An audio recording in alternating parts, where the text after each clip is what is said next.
Eu quero ler junto com você Lucas capítulo 15, versículo de número 8 e 10. Eu tenho algumas considerações a fazer e farei isso agora, durante a pregação. Daqui a pouco vamos cear. Você que ainda não é membro efetivo desta casa e quer fazer parte dela, eu vou fazer um apelo ainda essa noite, para aqueles que estão conhecendo essa igreja ou já conheceram, mas não se efetivaram. Pastor, por que vocês fazem isso? Porque nós entendemos que compromisso e relacionamento precisa ser oficializado. O nosso cuidado, e eu digo nosso, não é meu, mas o nosso cuidado com vocês e o compromisso de vocês com essa casa.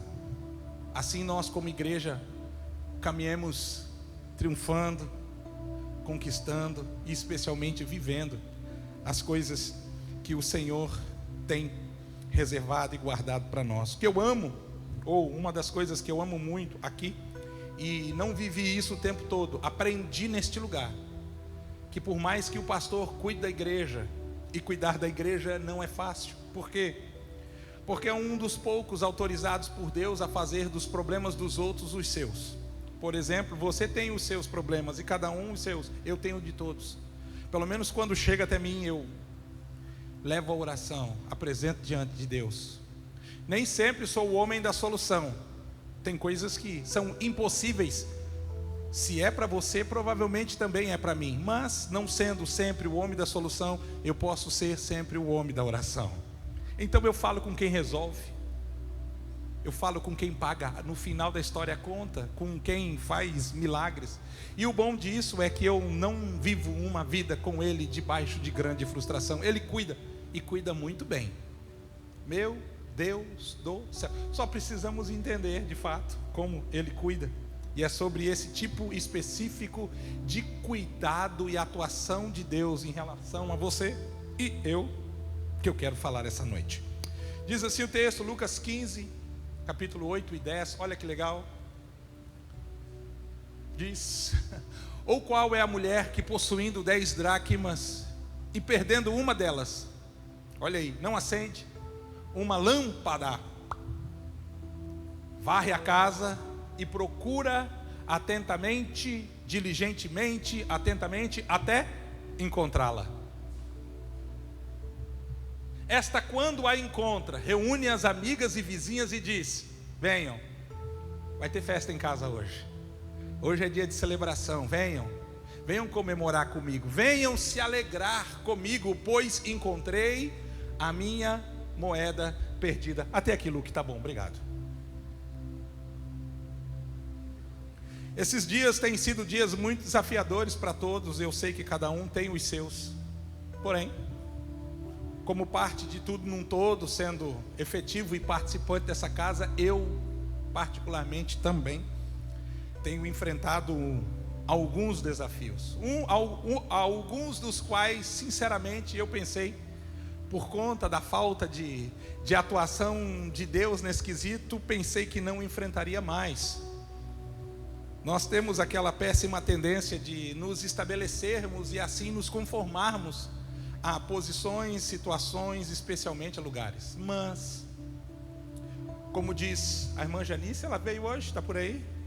Está lá. Como diz a irmã Janice, lá na galeria, o Deus que aponta é o Deus o quê?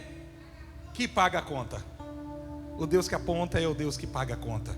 Então Deus nos deu algo de novo e de novo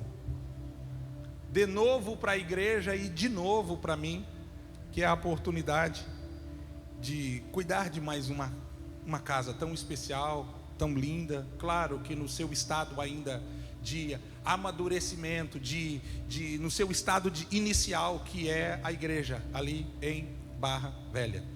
E ao longo desses dias eu estou assistindo uma grande movimentação de Deus em relação a corações, vidas específicas de pessoas que se mostraram muito disponíveis, pessoas que se mostraram muito, principalmente dispostas a deixar toda a nossa conquista, se assim eu posso falar, e conforto, se é que há aqui, para se oferecer como servo, serva, como ajudador, ajudante e também como líder nesse novo lugar que nós começamos.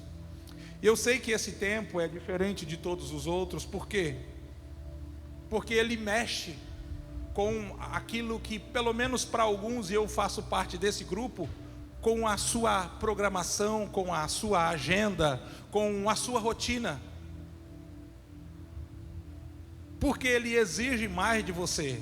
E você, quando tem uma vida já muito tumultuada, muito corrida, precisa se desdobrar em 2, no meu caso 4 agora, para dar conta dessa demanda. E isso não me torna menos pastor aqui, isso não coloca-nos em uma posição ruim, isso não me tira do quanto eu me dou, me entrego, trabalho aqui nessa igreja. Pelo contrário, eu dobro, durmo um pouco menos, gasto, invisto um pouco mais para que toda essa demanda. Uma das coisas que eu só não quero é deixar de entrar pelas portas que o Senhor abre, porque, diga comigo, portas que abrem são portas que fecham. Boa parte das pessoas, quando hesitam em entrar em portas que abrem, quando decidem entrar, já encontram as portas fechadas.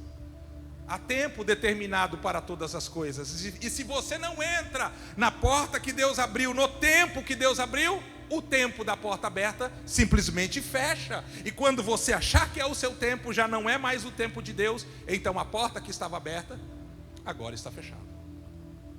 Prova disso é o povo de Israel atravessando o Mar Vermelho. Moisés chega com aquela multidão de milhares de pessoas vindo do Egito, rumo à terra prometida, sendo que vai passar pelo trajeto, e quando ele chega diante do mar para atravessar, o mar está fechado. Sabe por que o mar está fechado? Porque ainda não era a hora de abrir o mar. Então ele para diante do mar e espera o mar abrir. Quando o mar se abre, Moisés, gente, vamos lá, o mar se abriu.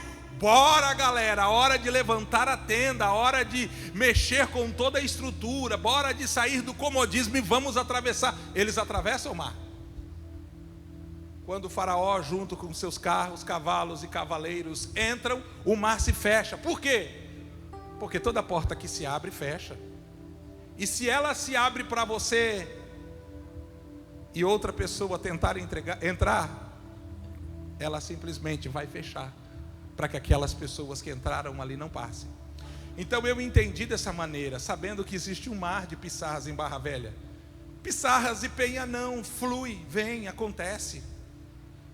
Quantas pessoas de Penha nós temos aqui hoje? Dá um oi aí, fala oi. Fala de novo, Penha. Dá um glória a Deus, vai, Penha. Agora eu não vou nem perguntar de Barra Velha. Barra Velha, deixa eu ver. Glória a Deus, Barra Velha. Por quê? Porque existe um mar. E tentar atravessar esse mar de forma forçada, só a nado. Mas quando é Deus em ação, é o mar se abrindo ou é você andando sobre as águas? Então esse tempo está sendo muito diverso, muito louco, muito novo. Eu orei ao Senhor. E eu contei para Ele que já faziam 9 anos que eu não fazia isso, embora tenha feito isso muitas vezes ao longo desses 25, sem interrupção no ministério. Missionário em São Paulo, Santa Catarina, Paraná, Mato Grosso do Sul. Falei estado, não cidade. Cidades foram algumas. Dirigi 2, 3 igrejas.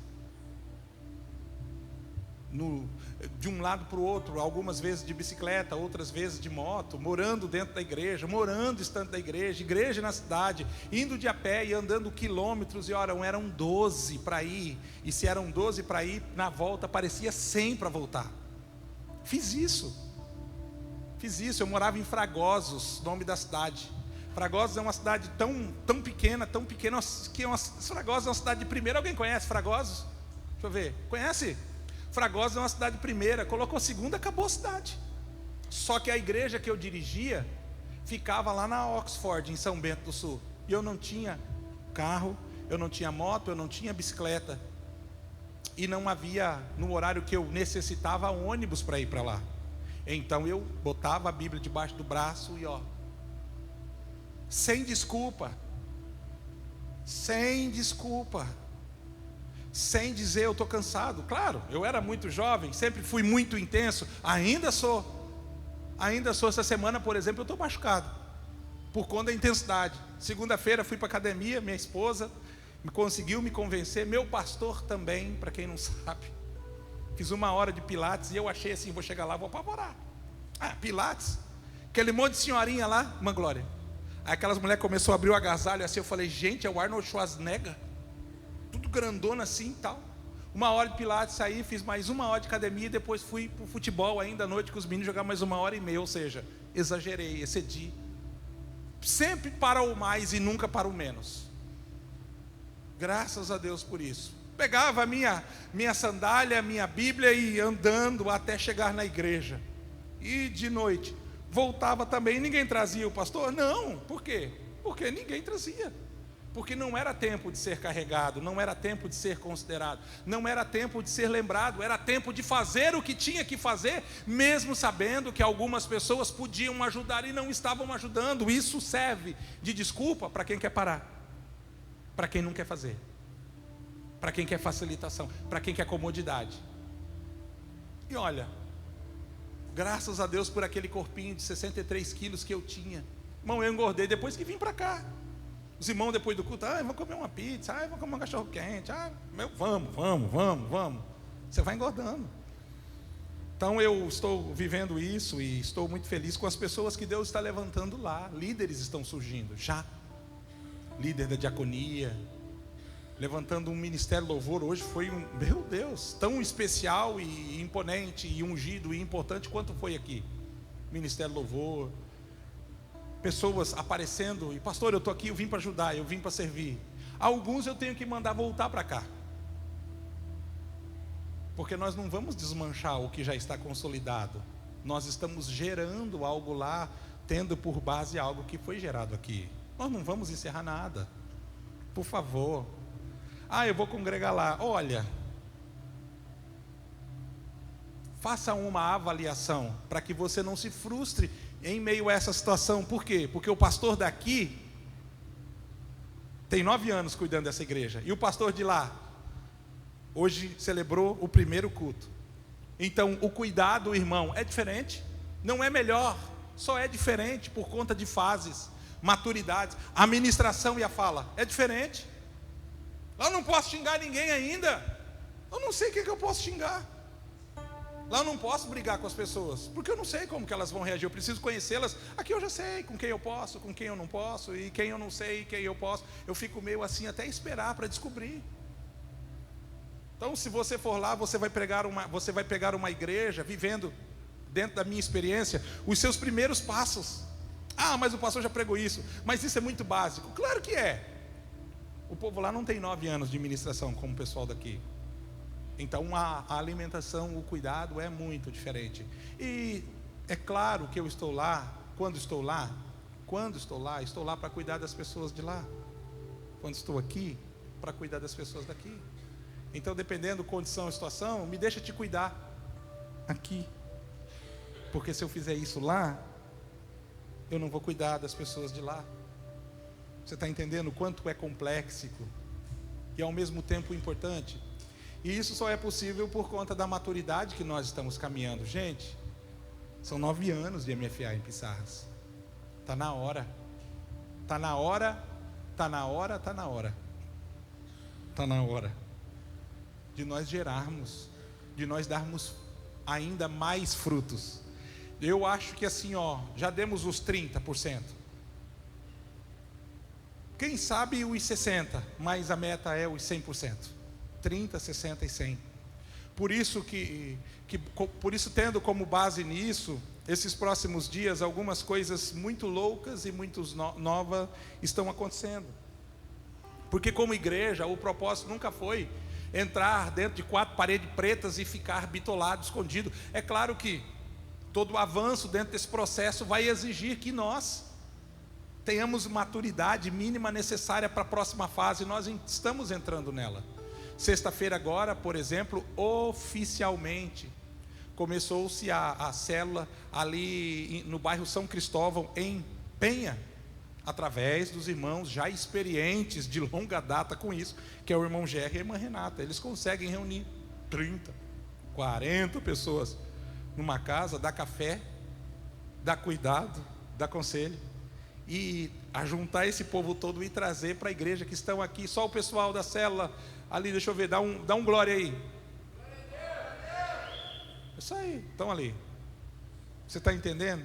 Nós vamos dar início também em um grupo de célula chamado Grupo Celular, tendo como a base a barbearia Renovação, junto com o Douglas, está lá atrás das câmeras, acompanhado de sua digníssima senhora Jéssica, ali, que também vai estar ao seu lado auxiliando. Nós também estamos dando início, já foi avisado, notificado, mas eu lembro, um grupo também ali na Lagoa, aqui em Pissarras, através do evangelista e da evangelista, do casal evangelista Bruniara, estão lá na porta hoje. É isso aí, lá. Pastor, por quê? Porque existem pessoas que nós nunca vamos alcançar se nós não formos até elas. Talvez a grande parte que está aqui, que foi alcançada, foram pessoas que vieram até nós. E nós não podemos limitar o nosso campo de almas e mais almas, de ide, de eis-me aqui, esperando que as pessoas venham para cá. Nós, como igreja, precisamos ir também de encontro a elas. Por que o trabalho de célula é importante?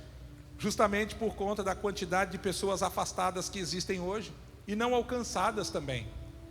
Muita gente machucada, magoada. Quem já se machucou com igreja aqui? Seja sincero, levanta a mão além de mim. Já se machucou com igreja? Com crente? Quem já se machucou com crente? Quem já se machucou com o pastor? Eu.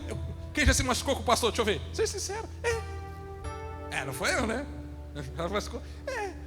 Então esse trabalho feito nas casas é importante porque bem feito, a casa se torna um lugar de cura para pessoas que não vão para a igreja. Então lá na casa do Douglas, lá na casa do Gerry, lá na casa do Bruno, essas pessoas vão ser curadas e ministradas através da saúde que eles desfrutam hoje em relação ao entendimento que eles têm sobre igreja. Então, partindo deles, outras pessoas serão curadas em relação aos problemas que eles tiveram com a igreja. Porque irmão, igreja não é fácil. E eu vou te contar um negócio. Se não é fácil ser crente em uma igreja, imagina ser pastor de uma. Eu nem te conto as coisas que eu assisto, que eu presencio, que eu escuto, que eu sei. Gente de Deus, você fala, meu Deus do céu, nem o diabo teve essa ideia. Não, é verdade, tem gente que tenta Satanás. Não é Satanás que tenta ele. Tem gente que tenta Satanás. Tem gente que se apodera, possui o diabo, em vez do diabo possuí-lo. Verdade, tem gente que assim. E aonde que acontece isso? Dentro da igreja. Mas, se você lembra muito bem a história da Arca de Noé, você consegue imaginar a bagunça, o cheiro, a desordem que era lá dentro durante os dias do dilúvio? Era o leão querendo comer o pavão, era a onça braba com a girafa, era uma briga por causa de comida, principalmente por causa de espaço. Crente é territorialista, irmão. Eu sento aqui, e se sentar no meu lugar, crente é territorialista. A arca também era assim. E por mais mal cheirosa, apertada e cheia de dificuldades lá dentro, ainda assim lá dentro era o lugar mais seguro. Quem ficou do lado de fora estava vendo a água subir sem parar até que morresse afogado. Mas nós precisamos mesmo ser cuidadosos em relação a isso. E as almas, vidas que nós estamos orando para alcançar, serão alcançadas através de tudo o que está acontecendo. Pastor, eu tenho disponibilidade na minha casa e quero entender um pouco mais sobre esse trabalho com célula. Me procure, vamos avaliar juntos. Se não der para começar agora, me permita ministrar o seu coração e te preparar para essa situação. Se pastor, a MFA não tem célula, olha assim, o nome célula não, mas eu vou te contar um segredo. Quem estava comigo aqui desde a garagem? Deixa eu ver. Dá um glória a Deus aí, garagem. Era ou não era um trabalho de célula? Garagem. Era um trabalho. Começamos assim. Desse jeito. Às vezes está um frio que a gente tinha que sair da garagem e correr para a sala de casa. Estava lá. E Deus?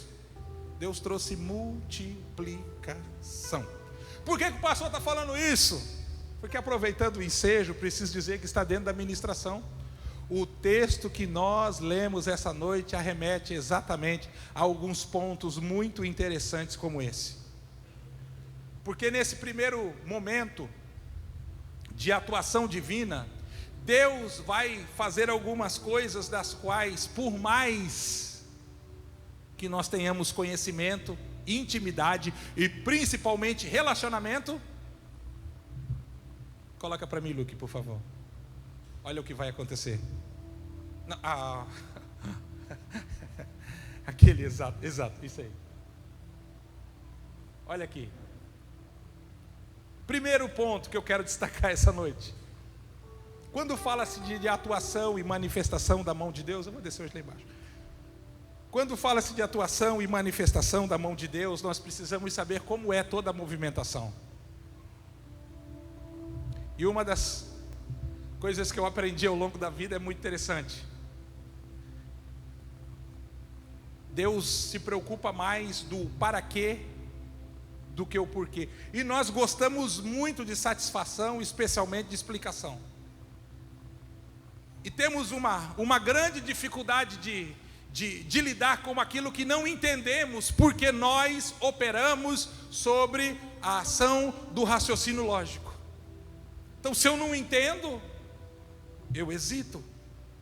Se eu não entendo, eu paraliso. Porque gostamos de fazer conta, porque gostamos de fazer comparação, porque gostamos de que as coisas se encaixem dentro da nossa experiência. E então, se eu entendo, eu projeto, se eu entendo, eu me jogo. Mas, primeiro, Deus complica, só depois Deus explica. A primeira ação de Deus em relação a nós não é uma explicação e nem uma satisfação.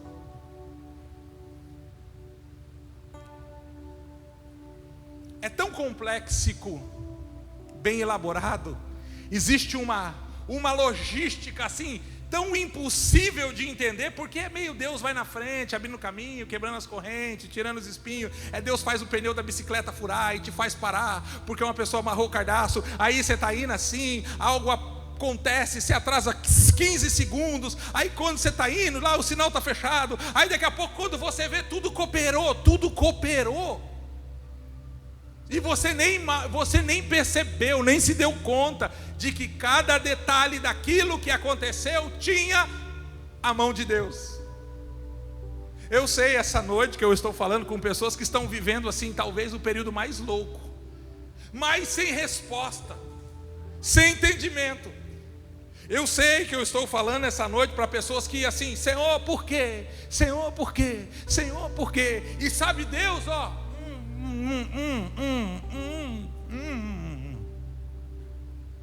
a insistência da explicação levou Deus a uma condição de silêncio com você.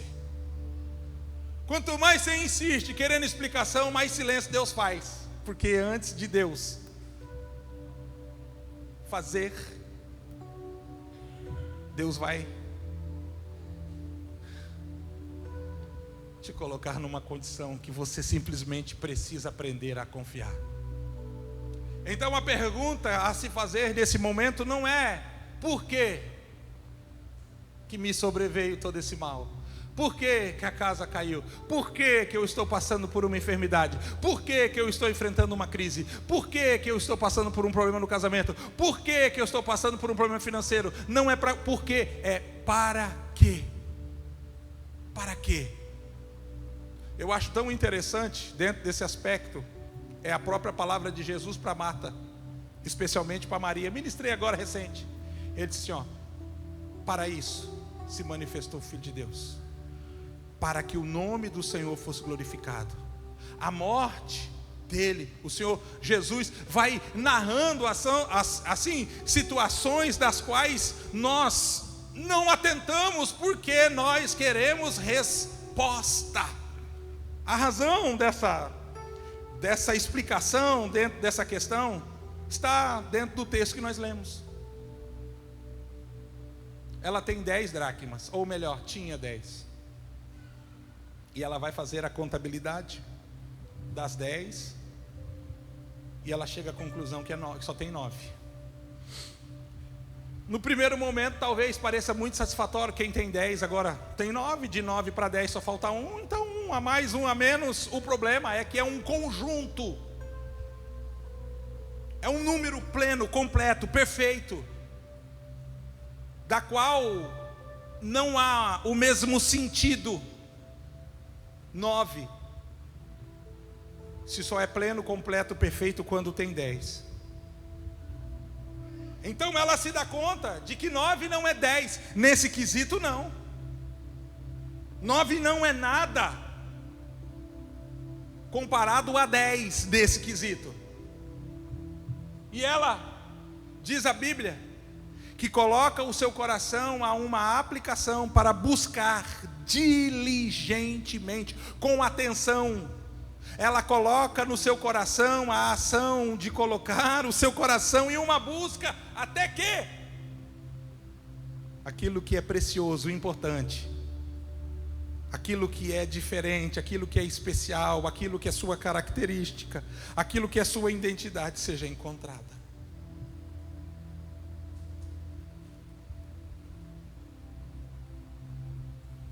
A Bíblia diz que ela faz isso.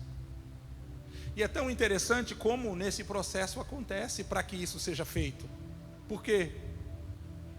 Porque de acordo com aquilo que lemos, a Bíblia diz que a primeira coisa que ela fez foi acender a luz. Candeia. A luz estava apagada, ela acendeu a luz. Pastor, por que ela acendeu a luz? Porque existem algumas coisas que se perdem de valor na nossa vida. Algumas coisas de valor se perdem na nossa vida por conta da escuridão de forma interna que nós carregamos no nosso coração. Ela tem que acender a luz, sabe por quê? Porque sua luz está apagada. Ela tem que acender a luz, sabe por quê? Porque não tem luz na sua casa. Ela tem que acender a luz, sabe por quê? Porque ela está no escuro. E esse ambiente tão denso, tão escuro, fez com que aquilo tão precioso se perdesse. E ela não só acende a luz, mas depois do haja luz, diz a Bíblia que ela parte para uma segunda ação. Sabe qual? Varrer a casa. Ela vai ter que, antes de encontrar aquilo que ela perdeu, ela vai ter que lidar com as bagunças e as sujeiras que ela acumulou ao longo desse tempo. Ela vai descobrir que só perdeu algo de valor porque ela cultivou lixos e bagunças na sua vida. Ela entendeu ali que aquilo que era precioso lhe foi tirado, porque aquilo que não era dela começou a fazer parte da sua vida. Ela acende a luz e ela toma um susto. Uau, como a minha casa está bagunçada, como a minha casa está suja. E é essa a revelação que ela tem em relação à perda que ela agora está sofrendo. Algo de valor me foi tirado, algo que me pertencia de valor me foi tirado, porque algo que não tem valor, que não me pertencia, me foi acrescentado. E ela não sai procurando o que ela perdeu. Diz a Bíblia que ela sai varrendo e arrumando a casa.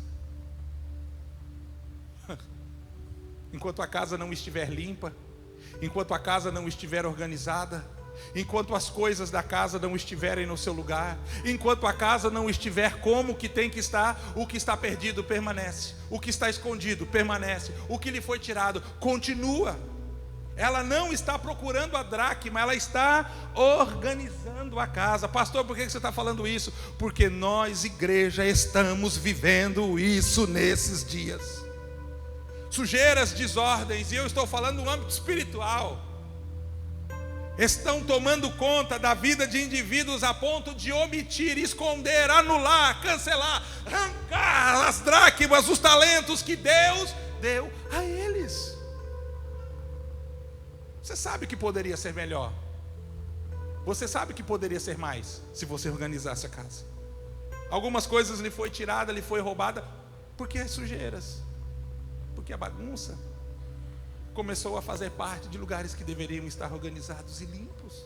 Então, pastor, mas está onde? Está aí. Aí aonde? Debaixo disso tudo. Na medida em que você for organizando, você vai passar a encontrar algumas coisas que faz tempo que você já não tinha mais. Deus essa noite está pedindo conta dos dons, dos talentos, do chamado. Deus essa noite está avivando, lembrando as promessas, os propósitos que Ele fez, para que isso seja suscitado, despertado, ressuscitado e até avivado na sua história.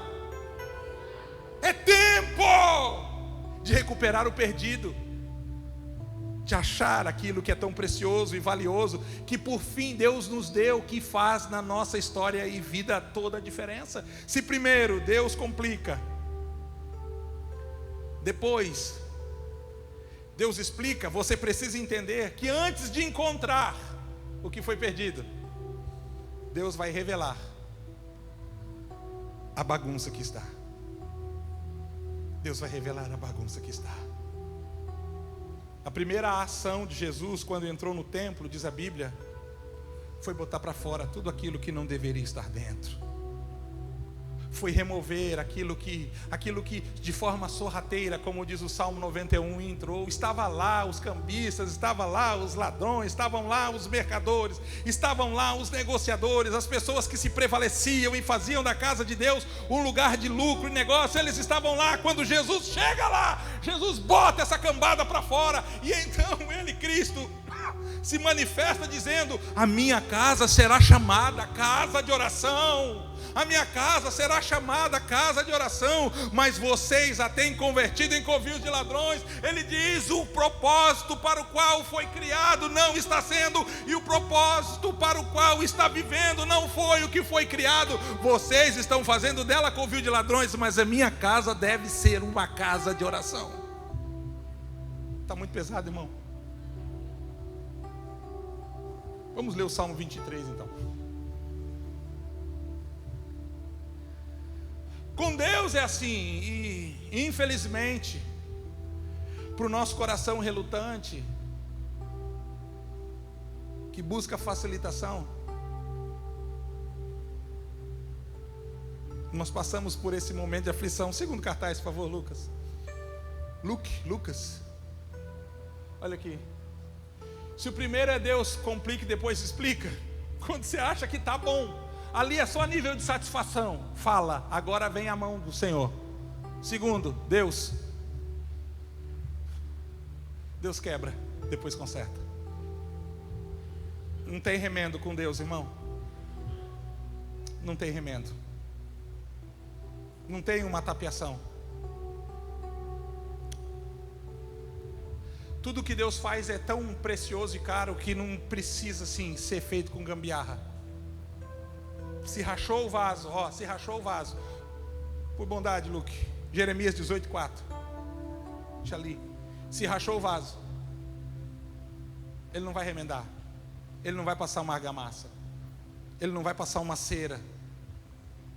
Se rachou o vaso, Ele não vai passar uma cola.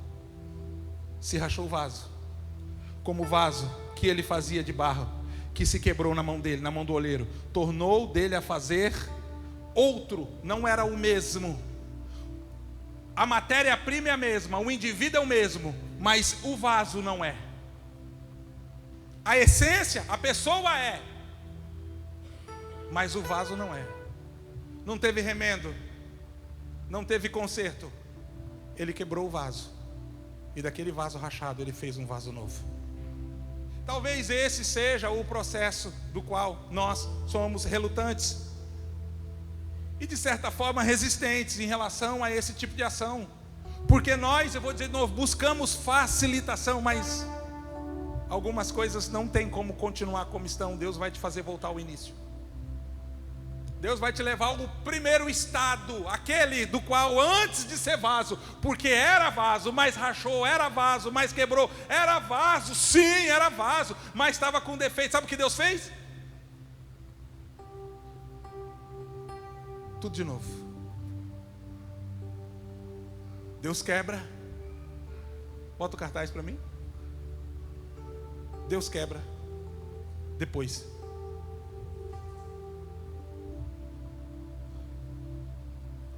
conserta. Pastor, é isso? Sim, de fato é. Deus não remenda, Deus faz novo, Deus não melhora, Deus transforma.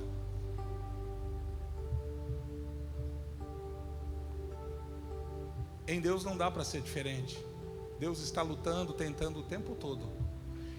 Isso em relação a nós. E não importa que estado, que estágio, que nível, que fase você esteja, se for necessário. Eu amo isso nele. O que eu gosto nesse processo todo, embora as pessoas não assistam pela minha perspectiva, é que, mesmo sendo de novo agora quebrado, nunca descartado. Nunca descartado. Em geral, nós descartamos, desconsideramos. Em geral, nós abrimos mão, abdicamos da companhia, talvez até do direito de estar com alguns, porque infelizmente caíram, pararam, porque em algum momento vacilaram. Ele não. Ele olha para o pó, ele torna o pó, ele moe. E depois de moído, ele começa tudo de novo. Pastor, mas já é a 17ª vez que eu estou assim, então se prepare. Porque se você não desistir de Deus, Ele vai continuar insistindo. A 18ª, a 19ª, 20ª, 21ª, 30ª, 40ª, até que não seja mais necessário. Uma das características de Deus que mais ganham minha atenção é a sua perseverança em relação a nós. As coisas de Deus só param quando nós paramos. Deus nunca para. Quem para? Somos nós. Então, se algumas coisas estão paradas, não foi determinação de Deus, não foi vontade de Deus, não foi direção de Deus, não foi palavra de Deus, foi simplesmente você que parou. Porque na medida em que você se coloca à disposição para que Ele entre em atuação, tudo que estava parado vai voltar à manifestação. Terceira arte, por favor, vamos adiante. Meu Deus, como eu tenho coisa para falar, mas já vou encerrar. Olha isso. Ai, meu Deus. Por que não simplesmente curar? Por que não simplesmente curar? A primeira maneira de Deus tratar feridas permanentes na nossa vida, ou situações permanentes na nossa vida, é com feridas. Claro que existem os ataques, existem os atentados contra nós, e nem tudo que sofremos é mão de Deus, tem muita coisa mão dos outros também, mas de acordo com Jó, capítulo 5 e 18, por gentileza, nós vamos entender que Deus, na sua essência, vai tratar algumas coisas e não será indolor. Para algumas coisas não tem anestesia. Não. A dor, por permissão de Deus, é muito importante para o nosso crescimento. Principalmente na medida em que você cresce, você vai observar que dentro das experiências, as dores são maiores. No começo, meu irmão de Deus é um pai e uma mãe cercando um bebezinho recém-nascido para que ele não caia, porque ele está aprendendo a andar. Mas depois não. Deus vai te confiar em circunstâncias, fatos e momentos que você vai sair. Diga, eu vou sair vivo. Diga, eu vou sair vivo, mas vou sair ferido. Nós precisamos aprender a lidar com as feridas. Por isso muitas vezes é Deus que fere, ou é Deus que permite o ferimento, o sofrimento. Está doendo? Está doendo? Talvez fora Deus que provocou isso para você crescer. Crescer e aprender, criança, esperança.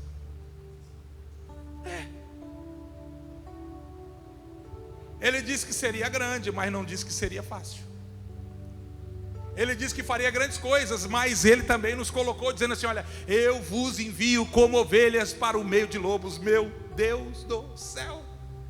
Deus fere, olha aqui, o que Jó aprende em relação ao que ele está vivendo. Meu Deus, quem não conhece Jó? Eu poderia em um outro dia te mostrar porquê, do porquê, o porquê do porquê, que Deus permitiu Jó passar por toda aquela tribulação. E uma delas, só uma, aparentes aqui, Deus estava dando livramento para Jó de pessoas específicas na sua vida. Todas as pessoas que foram tiradas da vida de Jó, e dói ouvir a palavra todas, Deus limpou da história dele. Depois Deus restituiu em dobro, mas as pessoas que foram tiradas não voltaram. Paro aqui e fecho parênteses. Olha o que Jó está falando. Ele está dizendo assim, ó, porque ele faz a ferida. Ele quem? Deus. Ele, Deus, faz a ferida. E ele mesmo que feriu, com a mão que feriu, faz sarar. Ele fere e as suas mãos curam. Ai, meu Deus. Isso nos coloca numa condição e posição de sabermos que nós não temos imunidade a sofrimento. Gente, agora porque eu sou evangélico, crente da igreja específica e sou dizimista, não posso passar por crise financeira. Pelo amor de Deus, irmão. Porque eu sou um homem de oração, eu não posso ficar doente. Gente, como assim não? Você não tem imunidades a isso. Todos nós estamos sujeitos a elas, e em algum momento precisaremos lidar ou lhe deparar com isso. Deus permite sim, porque sua permissão vai gerar crescimento em seu coração, sua permissão vai trazer maturidade. Se você está neste lugar que ainda tem imunidade, é porque você ainda não cresceu o suficiente para que o Senhor saiba que você já pode ser ferido. Um dos exemplos que eu mais uso e amo, e se você me conhece ao longo do tempo sabe, é um episódio simplesmente épico da luta de Davi com Golias. Gente de Deus, falei 100 vezes, 101 agora. Quem de nós, meus irmãos, recebendo uma ligação assim, ó, de uma criança, de um filho, dizendo: pai, corre aqui na escola que tem um grandalhão que me disse que vai me pegar na saída. Quem de nós, irmão, não sai estilo Vin Diesel, veloz e furioso, pega o carro lá e vai lá na porta da escola e chega apavorado e diz: ninguém bota a mão no meu menino aqui, quem falou que vai pegar ele? Quem de nós não faz isso?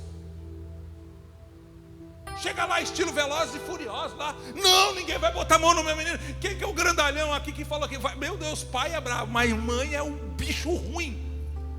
Pai é bravo, mas mãe, meu Deus do céu, ninguém segura uma mulher brava, irmão. Uma mulher dá conta de acalmar 10 homens, mas 10 homens não dá conta de acalmar uma mulher. Hã? Quem falou é? Bruno mesmo sabe. Jesus amado, a Maiara, esposa dele, é 3 vezes campeã estadual paulista de jiu-jitsu. Quem que segura a Yara, irmão? Você tem que ficar feliz quando tua esposa te dá um tapa. No caso do Bruno, ele ganhou um mata-leão e ela paga ele. Ninguém bota a mão no meu menino aqui. Eu quero saber quem falou. Quem falou? Quem que é o ousado que vai botar a mão na minha criança?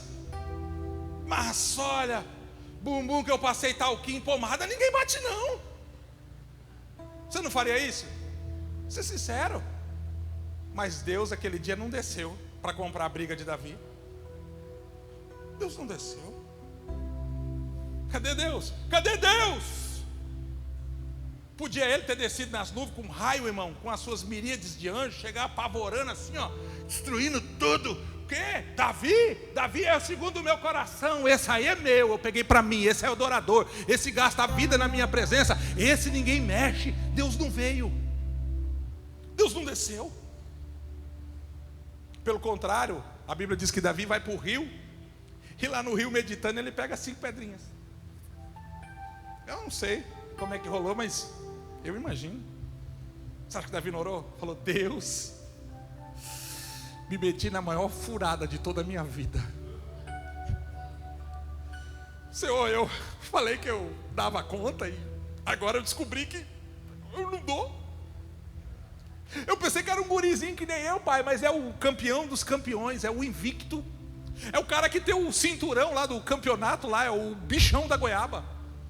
E agora? Sabe o que eu imagino? Deus, para Davi estar com tanta convicção ali, porque Davi, quando está diante do Golias, está tomado uma convicção terrível. Deus olha para Davi, eu imagino Deus falando assim: Davi, você não é criança mais. Davi, eu sei que você está esperando de mim, mas a verdade é que sou eu que estou esperando de você agora. Querido, é a hora de colocar em prática aquilo que eu estou te ensinando.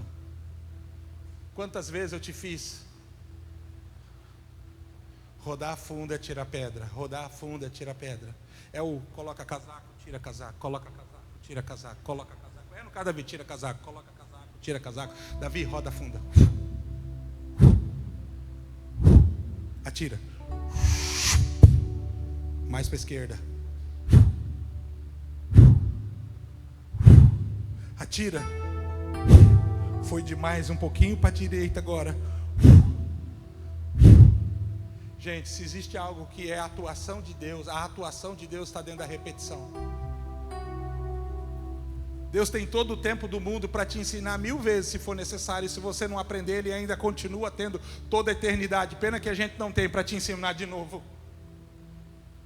Eu imagino Deus dizendo: Davi, eu não vou descer não, Davi. Eu não vou descer não. Você já é grandinho o suficiente. Você já é cheio do Espírito Santo. Quantos anos você está indo na igreja? Ouvindo pregação todo domingo, tomando ceia. Ô Davi, você já é da diaconia, querido. Você está fazendo o quê? Servindo no ministério infantil? Ah não, você é do louvor, fica cantando poderoso Deus, poderoso Deus, poderoso Deus. Eu não vou descer não, querido. Coloca em prática o que eu te ensinei. Vai lá, meu filho, e quebra a cara do gigante. Mostra quem é teu pai, com quem que tu anda. Mostra que existe verdade naquilo que tu fala. É hora de tu parar, de não só ficar pedindo misericórdia, é bom, mas é hora de tu andar de fé em fé, para que tu possa viver de conquista em conquista. Eu imagino Deus assim, enchendo a bola de uma forma assim, irmão, que Davi, ó,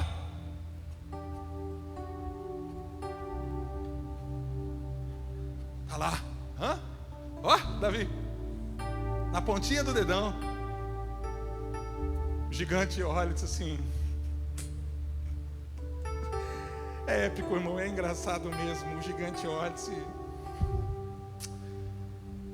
cômico. Tem homem aí, não? Para mandar para criança. Como diz o passageiro do ônibus, a que ponto chegamos nós? Criança?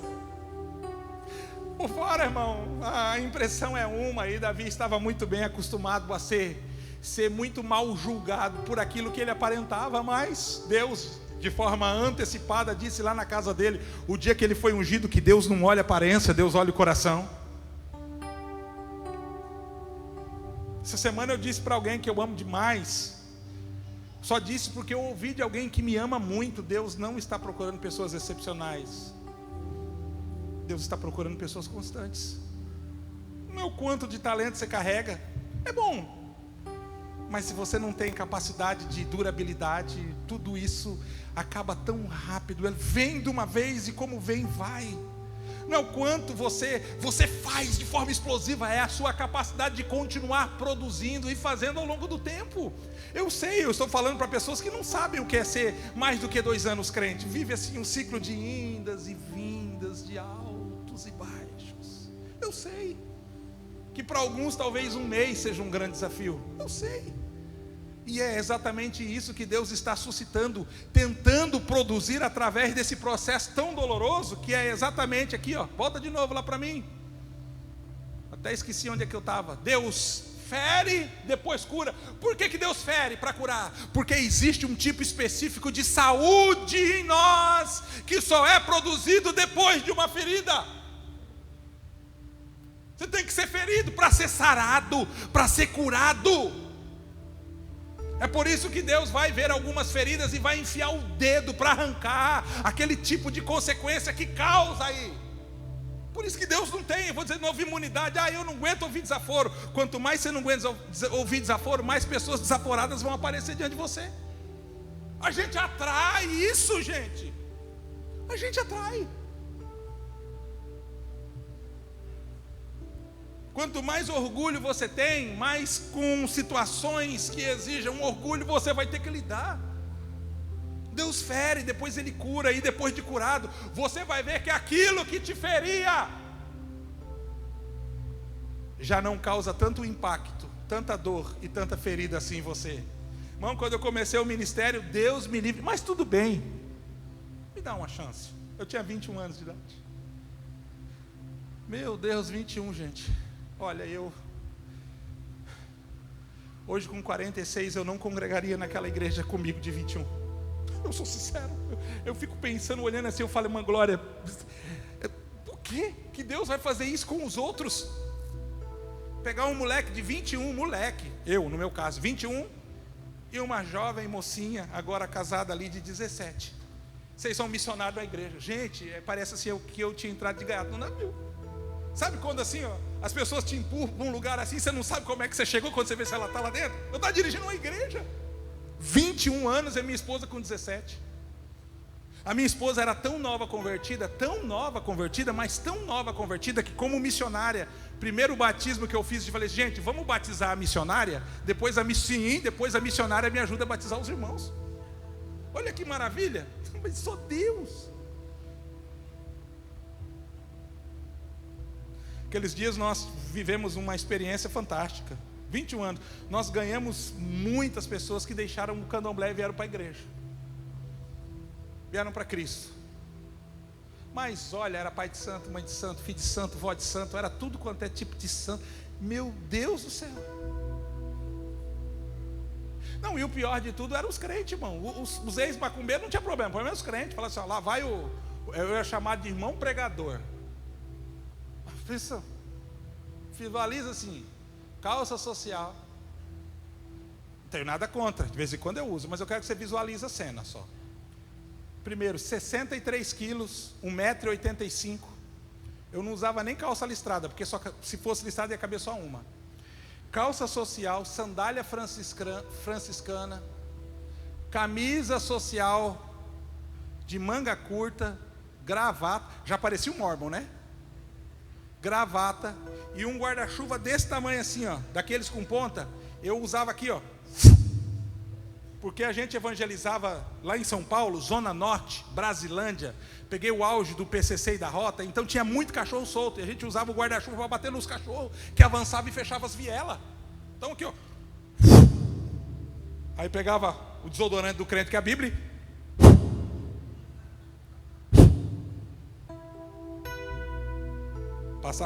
Passava, irmão.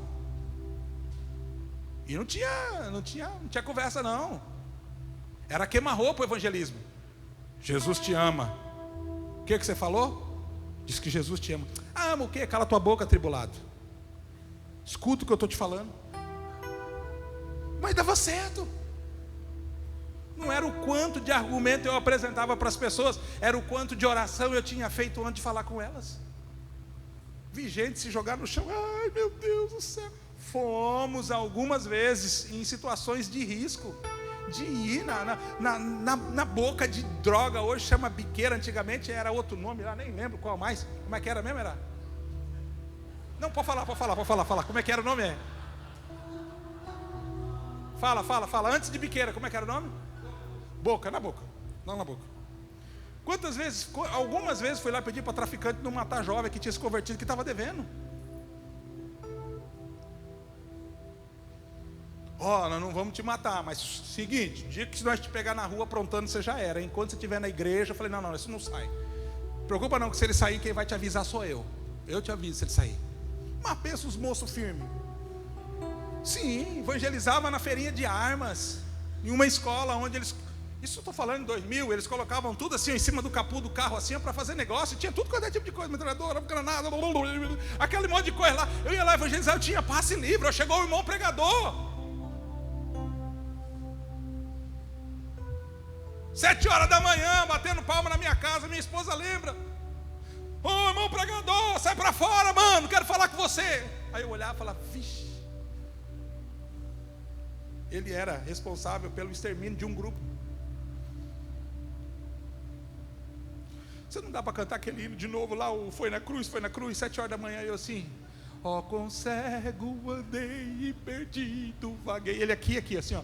Longe, longe do meu Salvador, mas do céu ele desceu e seu sangue verteu para salvar o tão pobre pecador. Ó, com cego, foi na cruz onde chorando.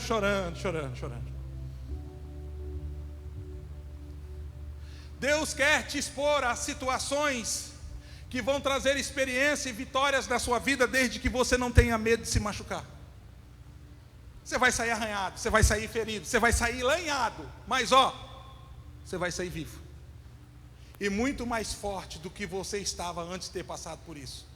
Por isso esqueça a ideia de imunidade, não existe. Peça para Deus, faz que nem minha esposa, irmão.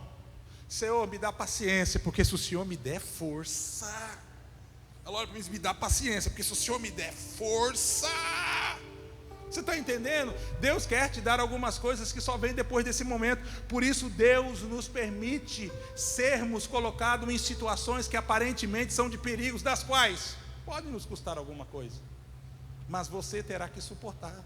Lembra de Cristo na cruz? Você acha que existe cena mais triste do que ver alguém assim como ele, irmão? Perfeito, a obra-prima, o unigênito. Todos nós somos filhos. Eu gosto tanto quando o pastor Edson fala isso. Nós somos filhos por adoção. Jesus é o único, o unigênito. É que Deus não tem outro como ele. Perfeito, em tudo honroso com o Pai. Está lá na cruz, quase morrendo por causa de mim, das minhas mentiras, das minhas falhas e pecados. Está lá. E ele, em determinado momento, é claro, irmão, todo filho precisa chamar o pai, e o pai vai ensinar algumas coisas para o filho. Ele faz algumas perguntas, ele sofre humilhações terríveis. Já ministrei sobre isso. Aquela esponja que levam à sua boca, você lembra o que eu falei? Ela era usada para higienização aqui, ó. Ficava num balde ali no canto. Quando as pessoas iam fazer o número 2, eles pegavam a esponja com vinagre e limpavam sua parte de trás e colocavam. Eles pegam aquela esponja, colocam na ponta de um pau e levam na sua boca quando ele diz: eu tenho sede. E lá na cruz ele diz assim: Elohim, Elohim, lama sabachthani, ou seja, Deus meu Pai, eu preciso de socorro, eu preciso de ajuda, mas eu me sinto desamparado agora. E a Bíblia diz que Deus fica em silêncio. Gente, se na terra assistir aquilo é terrível, imagina no céu. Como é que foi aquele dia? O pai vendo o filho lá clamando por socorro. O quanto Deus teve que ser Deus, o quanto Deus teve que ser forte, o quanto Deus teve que suportar, não por causa de Cristo, por causa de você e eu. E ele está sangrando, sua cabeça inchada por conta dos cravos, está sofrendo tétano, por conta do tétano está sofrendo febre. Ele está lá sofrendo de câimbras, ele está horas pendurado naquela cruz, todo lanhado, todo sangrando. Ele está lá quase morrendo e dizendo: Pai, me socorre. E sabe o pai? Fica calado.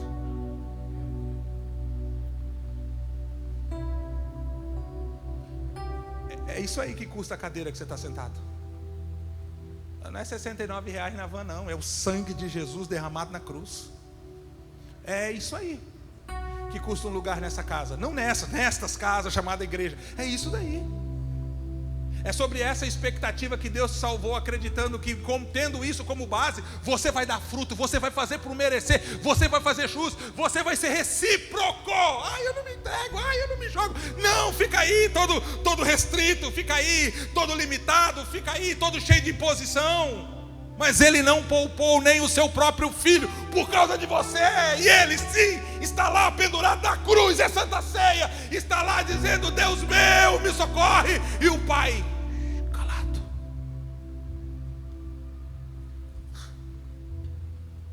Se é difícil de mensurar aqui na terra, você consegue imaginar no céu? Você que é pai e mãe, assistindo uma situação como essa, sabendo que você não pode fazer nada, que você não pode se mover, Eu imagino, é coisa minha, imagina assim, sei lá, o Gabriel, o Miguel, talvez o Miguel que é mais o anjo da treta, ou da espada lá, tal, dizendo assim: Deus é o meu mestre que está lá, e está pedindo por socorro.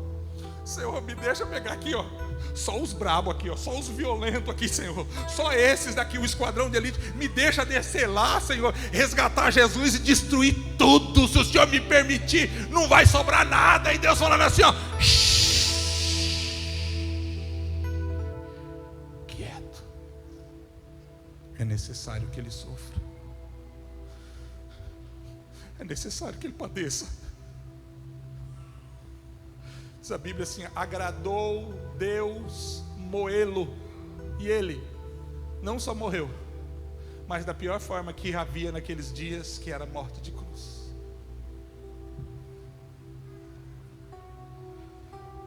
Se Deus não poupou o seu filho Jesus, você não vai ser poupado, não. Pronto, falei. Quer ser crente de verdade, sem ser Nutella, manteiguinha no pão quente? Você tem que aprender que sofrimento faz parte da vida cristã. Você quer ter grande vitória, você tem que passar por grande luta. Você quer conquistar, você quer crescer, você tem que aprender que sofrimento faz parte. E isso é benéfico para pessoas como nós.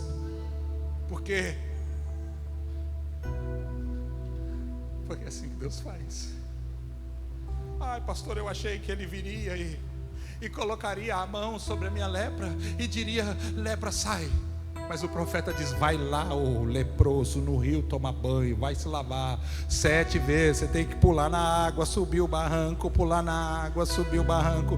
Quando você estiver cansado de tentar, quando você já tiver dado todo o teu esforço, quando você estiver quase desanimando, vai estar perto do 7º pulo. E se você não desistir, se você for insistente, se você for permanente, se você continua depois que todos param, se você ainda está ali depois que todos vão embora, então você vai ser o curado. Não só o curado, você vai ser o agente de cura, você vai ser o instrumento de Deus, você vai ser um profeta sobre a vida das pessoas. Vai! Deus fere. Eu encerro agora. Tinha outros fatores, fica para depois. Quando você é usado por Deus, e isso se repete algumas vezes ao longo da sua vida, Deus permite algumas coisas para te lembrar que embora seja através de você, não é você. Que Ele te usa, mas você não tem direitos legais de ser beneficiado pelo fato de poder ministrar na vida de outras pessoas.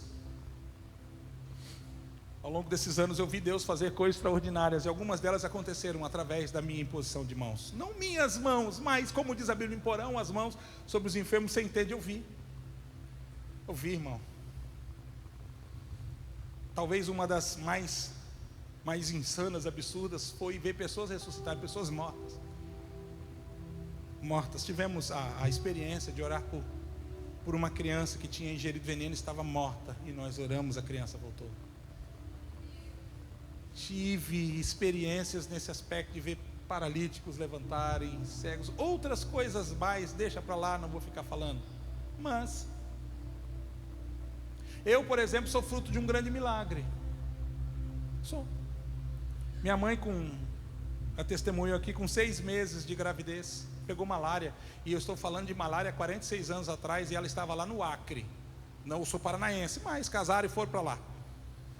6 meses de gravidez, pegou malária. Foi no médico e o bebê não tinha vida, sinais vitais, morto. O médico disse: precisamos fazer a curetagem, tirar os restos mortais que estão aí dentro de você, porque se ficar, infelizmente, vai causar infecção. Você sabe como é que é. Minha mãe se recusou. Meu pai tentou de todas as formas e maneiras de amenizar e resolver isso de outras formas. Minha mãe se recusou. Já havia dias que eu estava lá, ou nem lá estava. Conta ela que deitou no sofá, deitou na cama, abraçou a barriga e orou: Jesus da minha mãe. Sabe por que Jesus da minha mãe? Porque ainda não era dela. Tem muita gente chamando o seu aquilo que não é, aquilo que é dos outros, e usa isso como referência. Fica para outro dia. Jesus da minha mãe, devolve a vida para o meu filho. E se o senhor devolver, eu farei dele um Samuel, vou cuidar para o senhor. Ele vai ser teu. Ela chorou, ela orou, ela dormiu. Horas depois, ela acordou com um crente pentecostal saltando, pulando, gritando e plantando bananeira dentro do seu ventre. Ai meu Deus, está vivo. Voltaram para o Paraná. Nasci 46 anos depois, estou testemunhando. Mas, olha só, ao longo desses anos, minha senhora e eu tivemos 4 filhos. Dos 4, perdemos 2. Só quem perdeu sabe o quanto é difícil. Para mim, muito mais do que para qualquer outra pessoa, embora ela tenha sofrido muito mais forte para lidar com o sofrimento que eu. Por quê? Porque nós fomos todos empolgados fazer um exame de ultrassom, feliz para saber se é menino ou menina. E a única notícia que nós descobrimos é que o que estava lá dentro estava morto. Mas eu sou homem de Deus, sou homem de oração. Eu sou profeta. Eu vi Deus me usar. Eu sou fruto de um milagre. Eu coloquei a mão na barriga dela e orei. Eu orei. Fôlego da vida, vida, Ruá de Deus, Elohim, vem, em nome de Jesus, Deus, provisão. Eu orei, eu chorei. E eu continuei orando e chorando. E eu fiz isso até que houvesse paz no meu coração. E eu confundi a paz da oração como uma ação de concretização. E não passou muito tempo, daqui a pouco eu escuto um grito no banheiro. Ela foi fazer xixi e um pedacinho do neném saiu.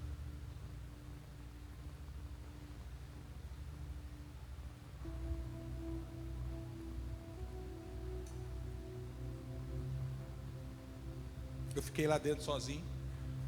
Sentei assim, abraçado com o vaso sanitário, e fiz uma pergunta que ninguém quer fazer. O que você faz? Tira ou dá descarga? O que você faz? A pergunta foi essa: o que eu faço? Eu tiro ou eu dou descarga? Eu fui ferido, me doeu, foi traumático para mim. Foi.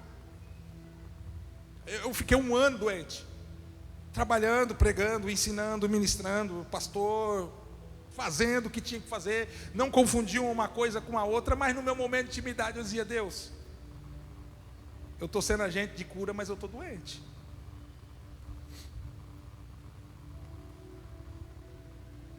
A virada de ano eu dobrei o joelho e disse: Senhor, o ano está acabando, mas desde o começo do ano eu ainda carrego uma dor. Eu acordava à noite dizendo: ai meu neném, ai meu neném. Ela me abraçava e eu dormindo: ai meu neném, meu neném. Ela me abraçava e eu dormindo assim: calma, você está sonhando, você está sonhando.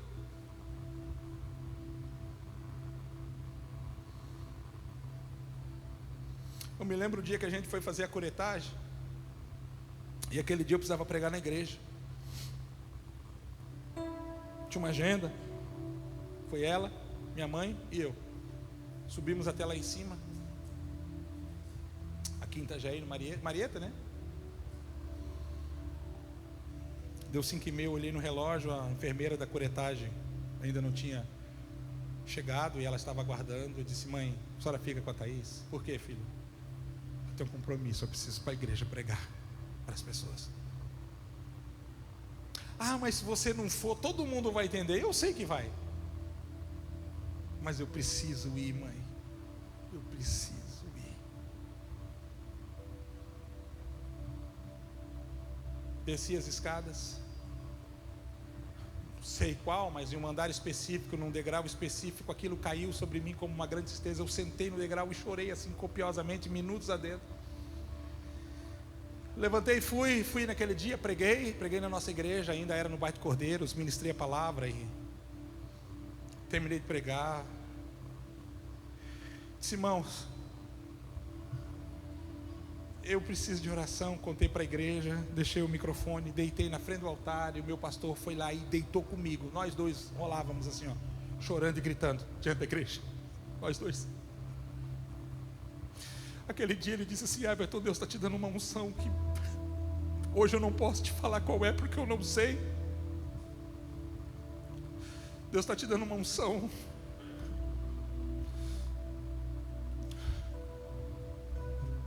Tá bom. Continuei com aquela dor no coração. Eu disse, o tempo passou e eu estava lá, e eu sempre muito espontâneo, muito alegre, com os dentes, sorrindo, recebendo, mas o meu coração, Deus sabe como estava, e eu suportava aquela dor, tentando esquecê-la, mas ela sempre me revisitava. E um dia, aquela moça ali com um sorriso no rosto vira para mim e diz assim: está preparado? Eu disse: ai, não me fala. Eu disse: não me fala, não quero ouvir. Você está preparado? Eu disse: eu não quero ouvir. Eu sei que você vai falar, não me fala. Estou grávida. Eu disse: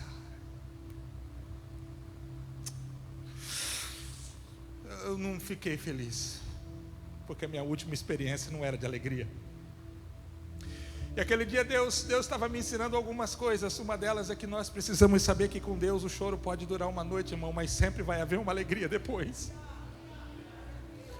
Olha, foram 9 meses maravilhosos de gravidez. Essa mulher não pegou nem resfriado.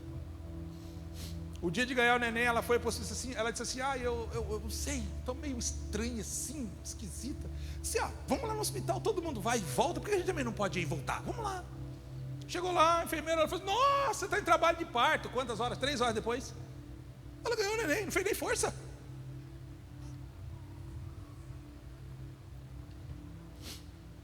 Tá bom, ganhou o neném. O Everton filho está aí, estava agora há pouco jogado no chão ali, adorando a Deus. Ganhou o neném, está lá. Aí eu vou para o hospital visitar, tal. Estou lá, feliz da vida. Esqueci da dor que eu carregava. Aí para sair do Maria, você tem que fazer o registro lá dentro. Aí vai lá registrar o neném. Aí eu saí do quarto, Jéssica. Quando eu cheguei naquele andar da outra experiência, que eu estava sentado chorando, naquele degrau, o Senhor falou comigo, disse assim: eu sou ou não sou fiel? Eu sou ou não sou Deus? Eu parei e disse: meu Deus, foi aqui que eu caí, que eu sofri, que eu chorei. O Senhor sabia o degrau. Eu sou, não sou Deus. Gente, eu sentei naquele degrau e comecei a chorar. Mais do que aquele dia, as pessoas passavam: está tudo bem? Eu disse: tá, estou bem demais, meu filho acabou de nascer, eu estou feliz. Daqui a pouco passava: eu estou feliz. Ou seja, eu vou dizer de novo, querido, Deus fere, depois Deus cura. Isso daí é para te tornar mais forte. Fique de pé comigo, por favor. Isso daí é para te fortalecer. O que está te causando dor agora é o que Deus está usando para te fazer mais forte. Pode durar uma noite, mas a alegria, irmão, está já agendada para a sua história. A alegria está agendada para a sua vida. Ei, esse não é o último capítulo, esse não é o fim. As coisas não acabam aqui, as coisas não terminam assim. Independente do quanto de dor você tem, aí é muito normal, em meio à dor parecer que as coisas vão encerrar dessa maneira, mas não vão. Deus é leal, Deus é justo, Deus é fiel. Eu quero orar por pessoas essa noite que estão nesse processo. Pastor, eu estou passando por isso. Eu preciso ser fortalecido, eu preciso ser amparado, eu preciso ser sustentado. Eu preciso, não é de compreensão, é de fortalecimento para lidar com essa situação. Sai do seu lugar, vem aqui. Eu quero orar pela sua vida. Eu tenho certeza que tem alguém que tem questionado. Eu tenho certeza que tem alguém que tem suscitado algumas perguntas. Eu tenho certeza que tem alguém que ainda não entende. Fala: mas eu sou tão fiel, eu me coloco à disposição. Pastor, eu passo por coisas das quais e as pessoas tentam justificar, dizendo: eu sou honesto, eu faço as coisas direito, eu tenho uma vida de oração. Sim, isso não te dá imunidade, mas Deus essa noite quer trazer uma verdade para para que você entenda que isso que você passou está te fazendo uma melhor esposa, isso que você passou está te fazendo um melhor marido, isso que você passou está te fazendo um melhor filho, isso que você está passando está fazendo de você um melhor crente.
Que Deus faz são as coisas mais difíceis de sair da nossa mão e do nosso coração.